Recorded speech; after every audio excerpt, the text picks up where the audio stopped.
Bonsoir Nathalie Prévoto. Les EHPAD souffrent encore d'une mauvaise réputation, d'une réputation de mouroir. Pourtant, on l'a vu dans le reportage, vous faites des investissements dans les dernières technologies. On l'a vu avec ce Snozelen, une salle multisensorielle. En quoi est-ce que c'est important? Comment ça permet aux personnes âgées de se sentir mieux? Écoutez, comme on l'a vu dans le reportage, la salle Snozelen, c'est un concept de soins qui vient d'ailleurs de Hollande. C'est un concept de soins qui permet de stimuler les 5 sens, comme on l'a vu, l'odorat, la vue, etc.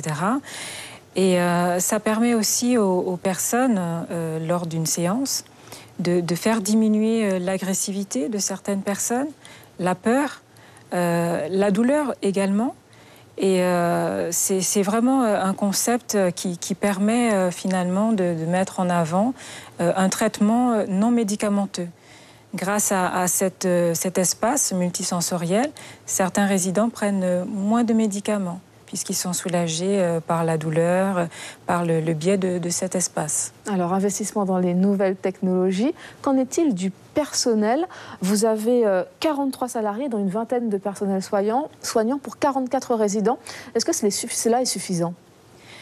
Aujourd'hui, nous faisons avec l'effectif qui nous a été confié et doté. Nous sommes dotés donc de cet effectif puisque nous avons des ratios à respecter au niveau du plan national. Il est vrai que pour un meilleur accompagnement, puisque c'est ce que nous demandons tout le temps, pour un accompagnement personnalisé de nos personnes âgées, je pense que l'effectif devrait être un peu augmenté. Effectif personnalisé qui est d'autant plus nécessaire quand il s'agit de personnes âgées malades d'Alzheimer. Vous me dites avoir de plus en plus de demandes pour ce type de public. Est-ce qu'en Guyane, d'une manière générale, il n'y a pas une carence dans l'accueil des personnes âgées malades d'Alzheimer?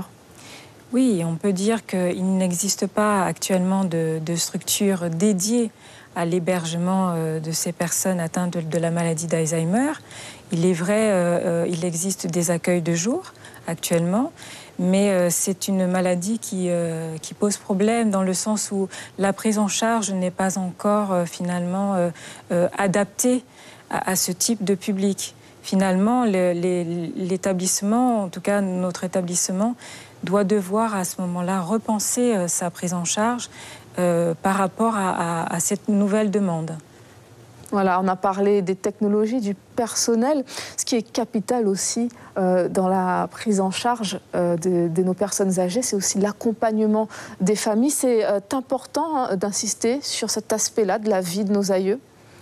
La place de la famille est essentielle, je dirais, dans l'accompagnement des personnes âgées. Et d'ailleurs, à l'EHPAD Saint-Paul, nous en avons fait une priorité. Il ne suffit pas de confier ces personnes âgées à l'EHPAD. Vous insistez vraiment, vous faites un travail avec les familles pour les inciter à venir à l'EHPAD? C'est ça. La famille a vraiment toute sa place.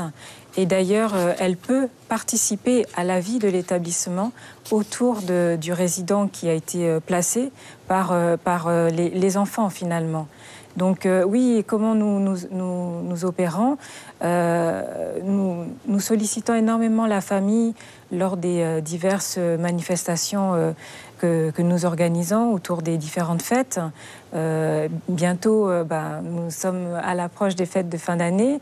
Donc c'est l'occasion justement de rapprocher les enfants de leurs parents. Nous organisons une fête de Noël autour d'un repas qui aura lieu le midi, pour justement associer cette famille, qui est d'ailleurs tout le temps sollicitée.